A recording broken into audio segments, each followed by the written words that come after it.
नई संभावनाओं पर फोकस करेंगे ताकि बंद रास्ते खुल सकें और आप अपना अगला कदम पिछले से बेहतर रख सकें।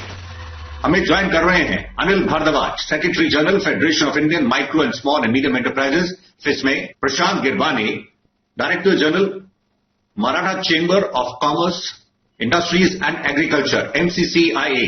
साथ ही हमारे साथ मौजूद हैं Upkar Singh Ahuja, president chamber of industrial and commercial undertaking CICU।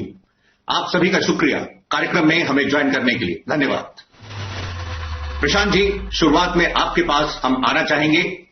आप हमें ग्राउंड पर मूड के बारे में क्या बताना चाहेंगे? ओमिक्रॉन फ्रंट पर जिस तरह से जो डेवलपमेंट्स हो रही हैं ओमिक्रॉन पर, उसमें MSMEs किस तरह से अलर्ट उनमें है, क्या आप कहना चाहेंगे?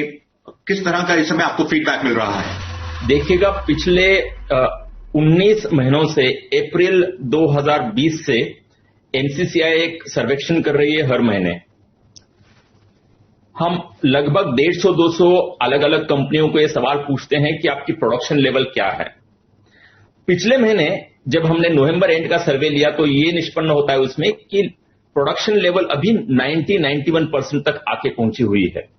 अब ये एवरेज है। अब जब लोगों को हम पूछते हैं, MSMEs को हम पूछते हैं सवाल कि आप में से कितने लोग प्री कोविड कंपैरिजन में 100% के आगे प्रोडक्शन ले जा चुके हैं, तब आधी लोग कहते हैं सर्वेक्षण वाले कि हम ऑलरेडी प्री पैंडेमिक के आगे का प्रोडक्शन कर रहे हैं। उसमें से 42% लोग ये कहते हैं कि हमारा प्रोडक्शन लेवल प्री पैंडेमिक तक पहुंच जाएगा अगले 3-4 महीनों में, और 8-10% लोग कहते हैं हमें कम से कम 6 महीना लगेगा। अब ये अगर हम देखें, उसका सारांश यही है कि बड़ी कंपनियां ऑलरेडी प्री पैंडेमिक के आगे लेवल का प्रोडक्शन कर रही है, और जितनी कंपनी छोटी है, जितनी इनफॉर्मल है, उतना उसे थोड़ा रिकवरी के लिए ज्यादा टाइम लग रहा है। आपके सवाल पर जाते हुए यह समझ में आता है कि MSMEs अभी कह रही है कि पिछले 2 वेव्स में हमने बहुत सारे लेसन्स लर्न किए हुए हैं। इस बार लॉकडाउन की कोई जरूरत नहीं है, स्पेशली मैन्युफैक्चरिंग फर्म्स के लिए। ज्यादा फोकस हो वैक्सीनेशन पर, ज्यादा से ज्यादा फोकस हो सोशल डिस्टेंसिंग पर, यह सब सही है, पर लॉकडाउन बिल्कुल नहीं होना चाहिए, स्पेशली मैन्युफैक्चरिंग फर्म्स के लिए, ताकि प्रोडक्शन पे अब जाकर कोई और दिक्कत ना आए। जब सप्लाई चेन के सभी सप्लाई साइड इश्यूज रिजॉल्व हो चुके हैं, एक इश्यू जरूर है स्पेशली ऑटो सेक्टर में, जो कि सबसे बड़ा मैन्युफैक्चरिंग सेक्टर है, और वो आप सब जानते हैं, वो सेमीकंडक्टर का इश्यू है। अगले 5-6 महीनों में जैसे ये इश्यू रिजॉल्व होते जाएगा, सेमीकंडक्टर चिप्स का सप्लाई बढ़ते जाएगा, OEMs और ज्यादा डिमांड सप्लाई कर पाएंगी, तब वेंडर 1 वेंडर 2 जो होते हैं, जो MSMEs होते हैं, उनके लिए भी अच्छे दिन आना चालू हो जाएगा। प्रशांत जी, आपका हम रुख करेंगे।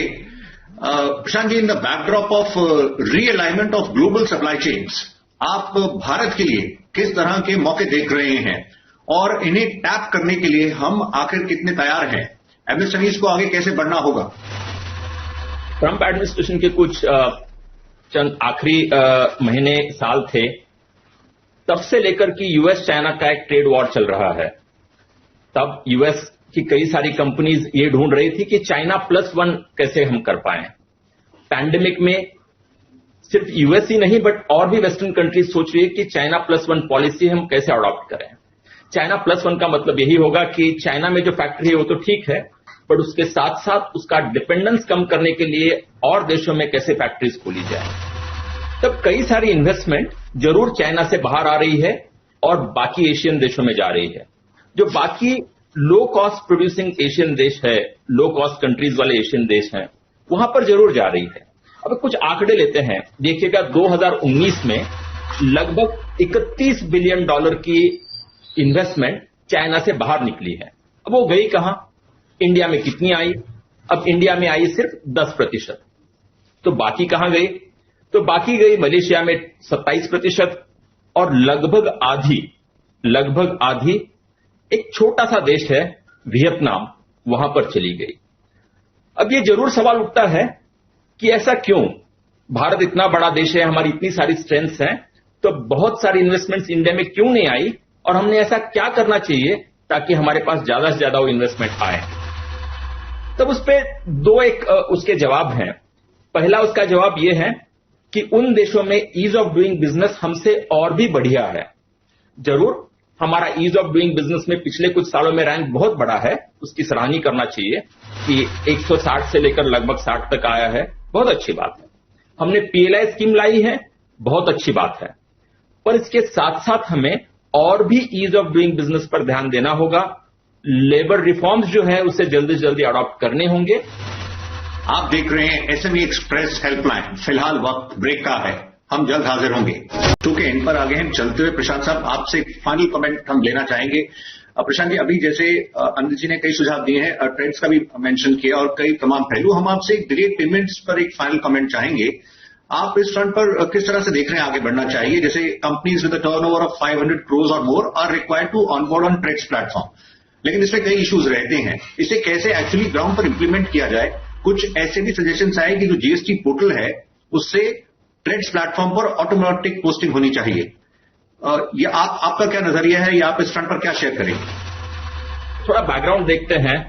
बैकग्राउंड इसका यह है कि डिलेड पेमेंट हमेशा के लिए बड़ी दिक्कत रह चुकी है एमएसएमईज के लिए। 2006 में जो एमएसएमई डी आया गया उसमें यह कहा गया कि एमएसएमई फैसिलिटेशन काउंसिल लगा देते हैं।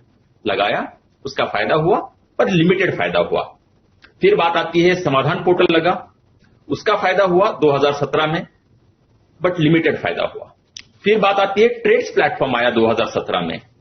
ट्रेड्स प्लेटफॉर्म बहुत अच्छी चीज है क्योंकि उसकी वजह से डिलेड पेमेंट का इश्यू हल होता है, क्रेडिट अफोर्डेबल होता है और एक्सेसिबल होता है, पर उसका इंपैक्ट भी लिमिटेड है क्योंकि सिर्फ 25,000 एमएसएमईज को इसका फायदा हुआ है।